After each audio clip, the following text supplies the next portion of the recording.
কে কে দুর্গা? ও sorry, আমি আবার অপু দুর্গার কথা ভাবলাম। কালচারটা আমাদের স্টেটে একটু বেশি তো। আরে হ্যাঁ হ্যাঁ, জানি জানি, 10 হাতালা একটা অদ্ভুত মহিলা। কি হয়েছে কি? এই ওষুধ, আসবার পথে একটা চেরি কালারের নেল পালিশ আনবি। 9 নম্বর হাতে 3 নম্বর নখটা না চটে গেছে। আমিও চটে গেছি। চ্যাংড়ামি পায়া হ্যাঁ, নেল পালিশ কিনে আনবো আমি? পয়সা দিয়ে দেবো, তার উপর ইনসেন্টিভ তোর শিল্পায়ন হবে।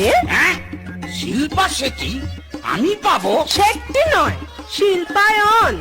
তোর দিকে আমি শিল পাথর ছুড়বো আর চাপা পড়ে শিল্পায়ন হয়ে যাবে তোর।